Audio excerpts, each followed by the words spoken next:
Sebab inilah kehendak Bapa-Ku, yaitu supaya setiap orang yang melihat Anak dan percaya kepadanya beroleh hidup yang kekal, dan supaya Aku membangkitkannya pada akhir zaman. Bapak, Ibu, saudara-saudari yang terkasih,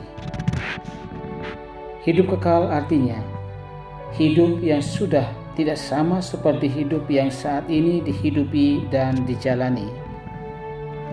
Dalam kehidupan kekal yang ada hanya sukacita yang bersifat abadi. Tidak ada lagi ratap tangis dan air mata. Hidup kekal tidak hanya sekedar rasa gembira atau senang saja, tetapi sukacita yang tak bisa dilukiskan oleh apa dan siapapun. Hidup kekal itulah yang jaminkan oleh Yesus. Saudara-saudari terkasih, dalam Injil hari ini kita baca dan dengar tentang Yesus yang menyebut dirinya roti hidup. Sebagai roti hidup, Yesus ingin memberikan kehidupan dan kebahagiaan kekal bagi siapapun yang percaya kepadanya. Yesus hadir sebagai anak yang setia melakukan kehendak Bapanya. Bapa menghendaki agar kasih harus menjadi landasan hidup setiap orang. Yesus mengajarkannya dan melakukannya. Bukti kasih paling nyata adalah tindakan Yesus membasuh kaki para muridnya pada malam perjamuan terakhir.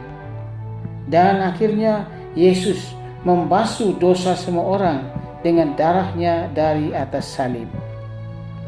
Siapa saja yang melihat dan mendengar ajaran dan perbuatan Yesus lalu mempercayainya akan memperoleh hidup yang kekal.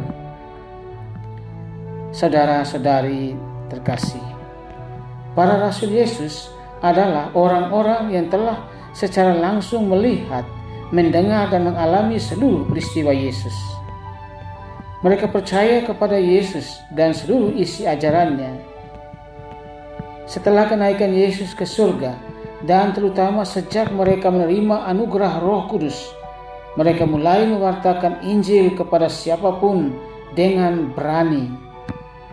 Walau mereka ditangkap, diadili, dipenjarakan, disiksa, dianiaya, bahkan dibunuh, mereka tidak takut. Karena mereka tahu bahwa hidup kekal yang jaminkan Yesus bukan hoax, tetapi suatu kebenaran. Yesus juga akan membangkitkan setiap orang yang percaya kepadanya pada akhir zaman. Saudara-saudari, Sabda Tuhan hari ini menyapa dan mengajak kita untuk menyadari bahwa kita percaya kepada Yesus bukan karena melihat dan mendengar Yesus secara langsung. Kita percaya karena pewartaan para rasul dan pengganti-penggantinya. Dan terutama kita percaya oleh karena kita membaca dan mendengar rekaman suara kata Yesus dalam Injil. Rekaman suara kata Yesus yang tertulis dalam Injil adalah bukti otentik bagi kita untuk mempercayai dan meyakini bahwa semua yang Yesus ajarkan dan lakukan benar adanya. Terutama janji dan jaminan keselamatan kekal merupakan sesuatu yang pasti bagi kita. Jika kita ingin hidup yang kekal, maka kita hendaknya berjuang dan berusaha untuk melaksanakan kehendak Bapa di sorga, seperti yang telah ditunjukkan dan diajarkan Yesus.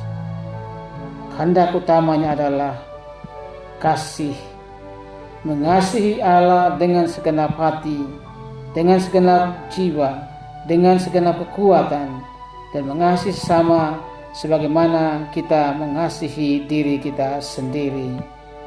Semoga kita bisa. Tuhan memberkatimu semuanya. Amin.